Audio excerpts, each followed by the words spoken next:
नमस्कार शिक्षार्थियों, आइए शिक्षा शास्त्र की अगली विधि में हम देखते हैं छठवीं विधि अनुसंधान विधि अर्थात हेयोरिस्टिक मेथड। यह विधि हेयोरिस्टिक शब्द एक ग्रीक हेयोरिस्टिक शब्द से आया है जिसका अर्थ है मैं खोजता हूँ। हेयोरिस्टिक शब्द से आया है हेयोरिस्टिक और इसका अर्थ होता है मैं खोजता हूँ। ओके, यह विधि जो हेयोरिस्टिक शब्द एक ग्रीक हेयोरिस्टिको शब्द से आया है जिसका अर्थ होता है मैं खोजता हूँ। अनुसंधान मतलब खोजना। तो इस विधि की खोज किसने किया है? आर्मस्ट्रांग ने की थी। इस विधि की खोज किसने की थी? आर्मस्ट्रांग ने की थी। ओके, तो आइए, इस विधि में शिक्षक किसी विषय वस्तु के बारे में सीधे सीधे नहीं बताता। इस बात को याद रखें। इस विधि में जो शिक्षक होता है तो छात्रों को सीधे सीधे उस विषय के बारे में नहीं बताता है ना। क्या करता है कि प्रश्नों द्वारा छात्रों को स्वयं खोजने को कहता है। प्रश्न ऐसे प्रश्न किए जाते हैं कि उन प्रश्नों के उत्तर छात्र स्वयं खोजें, अनुसंधान करें। ओके, तो इस विधि में जो है सीधे सीधे नहीं बताया जाता बल्कि प्रश्नों के माध्यम से प्रश्न दिए जाते हैं और उन प्रश्नों के उत्तर स्वतः ही छात्र खोजते हैं और बताते हैं अनुसंधान करके। ओके, इस विधि में छात्र निष्क्रिय श्रोता मात्र न रहकर स्वयं अन्वेषण या आविष्कारक बन जाते हैं। इस विधि में क्या होता है कि छात्र जो है निष्क्रिय नहीं रहते, एकदम सक्रिय रहते हैं, क्योंकि उन्हीं को खोजना है, उन्हीं को करना है, उन्हीं को आंसर देना है खोज करते हुए। ओके, तो अनुसंधान विधि का यही अर्थ है कि छात्र जो होते हैं जिज्ञासी हो जाते हैं, अन्वेषण हो जाते हैं, आविष्कारक बन जाते हैं। इसी विधि के माध्यम से छात्र जो है साइंटिस्ट आगे चल के बनते हैं, ऐसा समझ के रखें। ओके, आइए इसके गुण देखते हैं। इसके जो गुण हैं, तो इस विधि द्वारा छात्र में तर्क करने, कल्पना, चिंतन, निरीक्षण, इस विधि में छात्र स्वयं कल्पना, चिंतन, निरीक्षण, तुलना आदि का विकास होता है और छात्रों का विकास होता है। इस विधि में छात्र क्या करते हैं? छात्रों में तर्क शक्ति का विकास होता है, कल्पना शक्ति का विकास होता है, चिंतन शक्ति का विकास होता है, निरीक्षण शक्ति का विकास होता है, वह एक वस्तु से दूसरे वस्तु में तुलना कर सकते हैं, इसका विकास होता है।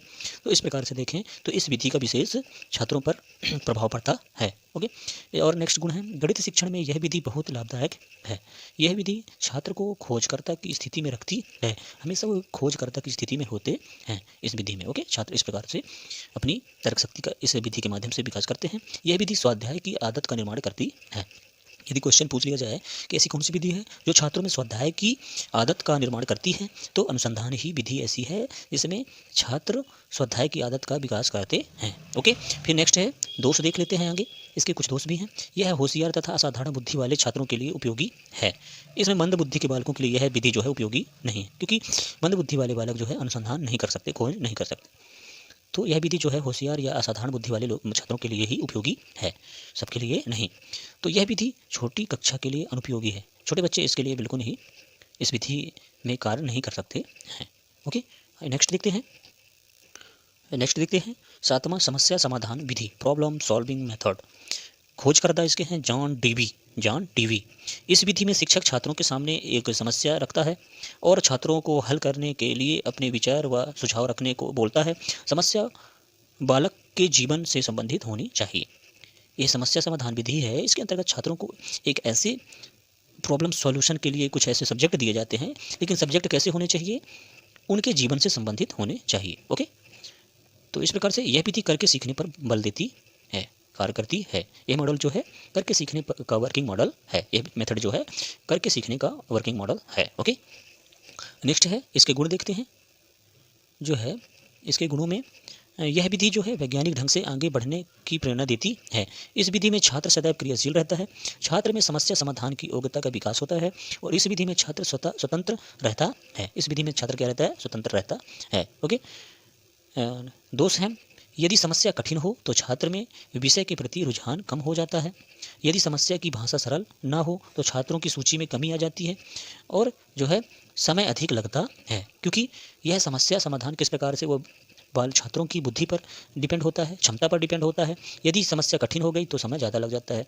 कोई छात्र इसके गलत परिणाम तक भी पहुंच जाते हैं। इसलिए यह होशियार बालकों के लिए भी यह जो विधि है बहुत ही उपयोगी है और मंद बुद्धि वाले बालकों के लिए थोड़ा सा यह कम उपयोगी है। ओके, बशर्ते क्या होता है कि जो समस्या है वह छात्रों के अनुकूल होनी चाहिए, उनके जीवन से संबंधित होनी चाहिए, तभी यह विधि जो है छात्रों पर लागू हो सकती है, अन्यथा नहीं। इस बात को याद रखें।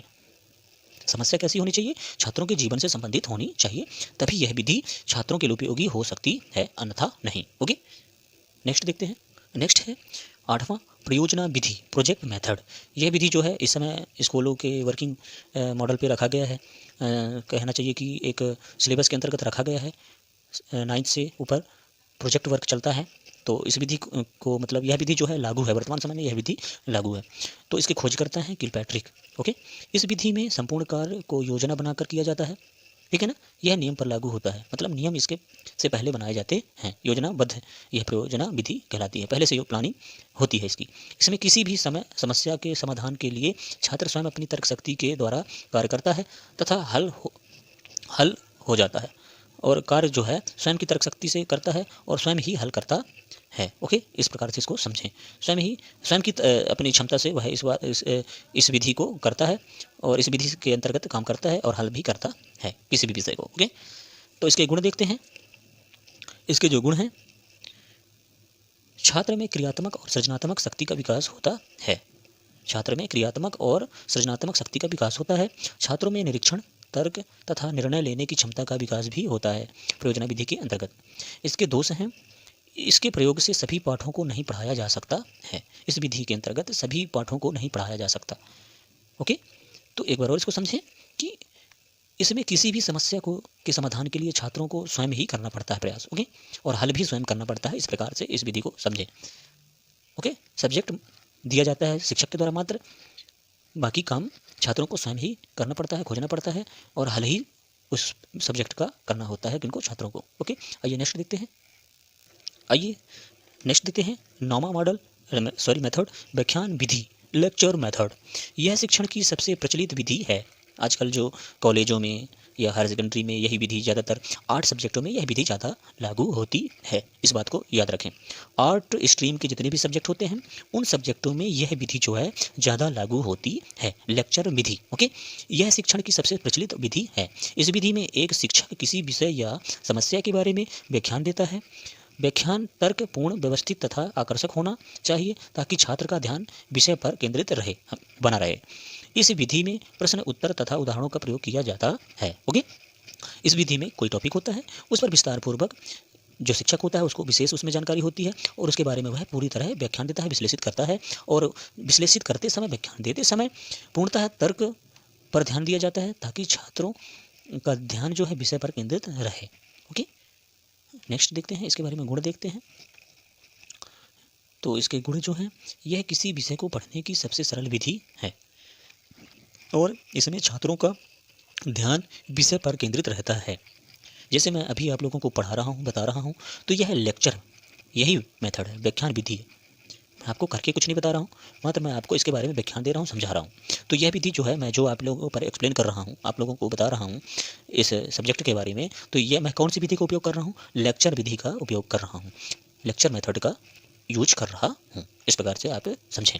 इसमें छात्रों को ध्यान विषय पर केंद्रित रहना पड़ता है। छात्रों का जो ध्यान है विषय पर केंद्रित रहता है, क्योंकि व्याख्यान लगातार होता है, लेक्चर लगातार होता है, क्रमबद्ध होता है, सटीक होता है, इसलिए छात्रों का जो ध्यान होता है वह विषय पर हमेशा केंद्रित रहता है। ओके, तो इसके दोष भी होते हैं, देख लेते हैं। इस विधि में छात्र निष्क्रिय रहता है। यह विधि करके सीखने पर बल देती है। छात्र एकदम निष्क्रिय रहता है। इसमें जो शिक्षक होता है वह सक्रिय रहता है। ओके, इसमें व्यक्तिगत अंतर पर ध्यान नहीं दिया जाता है। ओके, लास्ट विधि है, देख लेते हैं, खेल विधि, प्ले मेथड।